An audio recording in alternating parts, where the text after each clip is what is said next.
Hello বন্ধুরা, welcome to বনস kitchen. আজকে আমি বানাবো চিকেন কষা। নিয়ে নিয়েছি চিকেন আর ভালো করে ধুয়ে নিয়েছি। এবার আমি বেটে নিয়েছি পেঁয়াজ বাটা, রসুন বাটা, লঙ্কা বাটা, আদা বাটা, জিরে বাটা আর নিয়ে নিয়েছি টমেটো। এবার এদিকে নিয়ে নিয়েছি আলু আর কুচনো পেঁয়াজ। এবার আমি কড়াইটা বসিয়ে নিয়েছি, জ্বালিয়ে দিয়েছি গ্যাস। এবার আমি কড়াইটা গরম হলে দিয়ে দেব সর্ষের তেল। তেলটা গরম হয়ে গেলে দিয়ে দেবো একে একে আলুগুলো লাল লাল করে ভেজে নেব। দিয়ে দেবো নুন, হলুদ। আবার একই তেলে দিয়ে দেবো তেজপাতা, শুকনো লঙ্কা, জিরে আর পেঁয়াজ।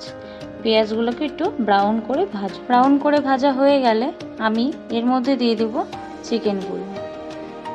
চিকেনগুলো কিন্তু লাল লাল করে ভাজতে হবে।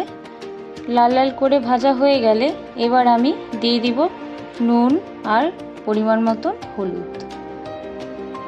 দেওয়া হয়ে গেছে, এবার একটু ভালো করে ভাজবো।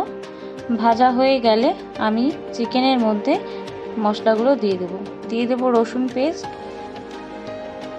দিয়ে দেবো জিরে বাটা আর দিয়ে দেবো আদা বাটা, দিয়ে দেবো এবার লঙ্কা বাটা। আমি কিন্তু এখানে শুকনো লঙ্কা দিয়েছি, আপনারা চাইলে কাঁচা লঙ্কাও দিতে পারেন।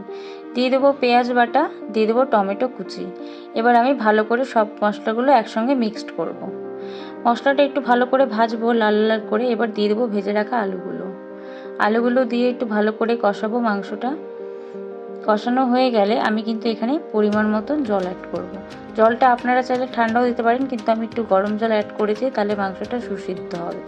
অনেকটাই মশলা কষে তেল ছেড়ে দিয়েছে, এবার আমি পরিমাণ মতন জল দিয়ে দেবো। এবার আমি গ্যাসটাকে হাই ফ্লেমে করে দেবো ঝোলটাকে ফুটার জন্য। ঝোলটা কিন্তু অনেকটাই ফুটে আসছে আর দেখতেও খুব ভালো লাগছে। কালারটা দেখো, রেডি হয়ে গিয়েছে আমাদের চিকেন কষা, আর দেখতেও কিন্তু খুব সুন্দর লাগছে। আপনারাও চাইলে বাড়িতে বানিয়ে দেখতে পারেন। আমার ভিডিওটা ভালো লাগলে আপনারা লাইক দিয়ে যাবেন আর আমার চ্যানেলটাকে ফলো করে যাবেন।